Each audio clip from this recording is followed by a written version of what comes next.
Locker में रखे आपके गहने हो, महिलाओं का मंगलसूत्र हो, कांग्रेस सब कुछ खोजने में लगेगी। 70 सालों से ये देश स्वतंत्र है। 55 सालों के लिए कांग्रेस की सरकार रही है। किसी ने आपसे सोना छीना, आपके मंगलसूत्र छीने। इंदिरा गांधी ने अपना सोना, जब जंग हुई थी, अपना सोना देश को दिया। मेरी मां का मंगलसूत्र इस देश को कुर्बान हुआ है। देश में मंगलसूत्र पर सियासी घमासान शुरू हो गया है।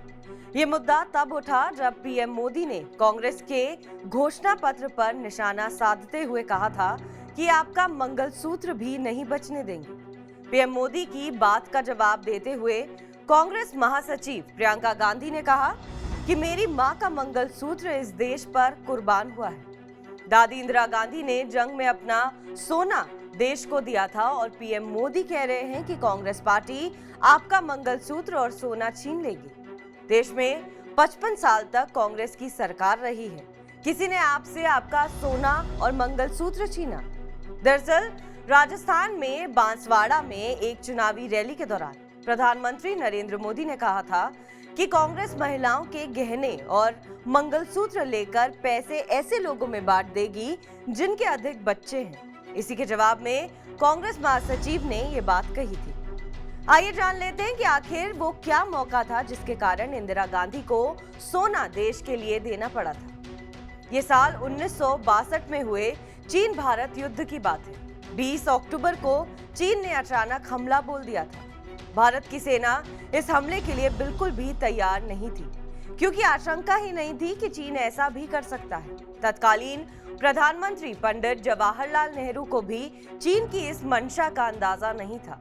देश में इसी साल के शुरू हुए आम चुनाव और पंडित नेहरू फिर से प्रधानमंत्री बने। चीन के हमले ने उनके सामने नई चुनौती खड़ी कर दी थी। दरअसल सीमा विवाद को लेकर पंडित नेहरू और चीन के तब के शीर्ष नेता झाओ एनली में कई बार बातचीत हो चुकी थी। कई प्रस्तावों पर भी बात हुई थी। इसके बावजूद चीन ने इसे गंभीरता से नहीं लिया। वास्तव में वो इतिहास की परवाह किए बिना अक्साई चीन के जरिए तिब्बत तक रास्ता चाहता था, इसलिए उसने हमला बोल दिया था। ये चीन का भारत को बहुत बड़ा धोखा था। पड़ोसी देश ने पंडित जवाहरलाल नेहरू के हिंदी चीनी भाई भाई के नारे को धत्ता बता दिया था। इस लड़ाई ने देश में हालात काफी बदल दिए थे। इस युद्ध की पीड़ा में हर देशवासी खाना पीना तक भूल गया था। हर कोई सेना के सपोर्ट में खड़ा हो गया था।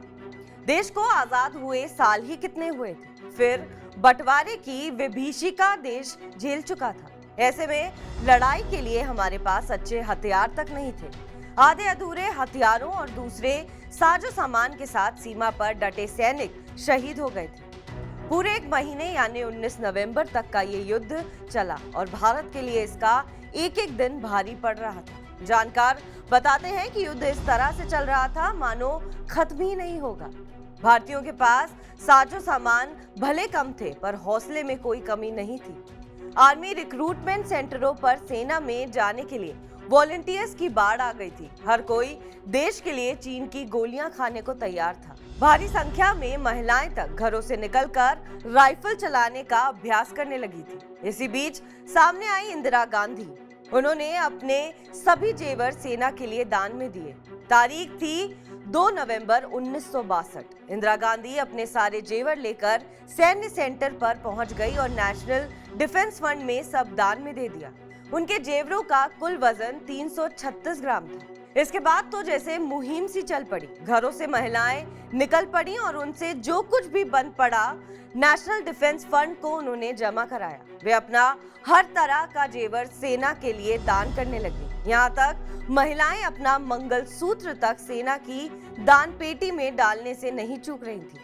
बच्चे भी पीछे नहीं थे, अपने गुल्लक फोड़ फोड़ कर पैसे जमा कर सेना के लिए दे रहे थे। कोई नहीं चाहता था कि संसाधनों के अभाव में भारतीय सेना पीछे हटे। फिल्म इंडस्ट्री के लोग भी अपनी सेना के लिए आगे आ गए। बॉलीवुड से लेकर दक्षिण तक की फिल्म इंडस्ट्री के नामचीन कलाकारों, निर्माता, निर्देशक से लेकर हर वर्ग के लोगों ने सेना को बड़ा दान दिया। राज कपूर, मीना कुमारी और दिलीप कुमार ने उस समय 50-50 हजार रुपए दान में दिए थे। बहरहाल, आपको हमारी खबर कैसी लगी कमेंट सेक्शन पर जरूर बताएं। देश और विदेश की तमाम बड़ी खबरों के लिए आप देखते रहिए TV9 डिजिटल।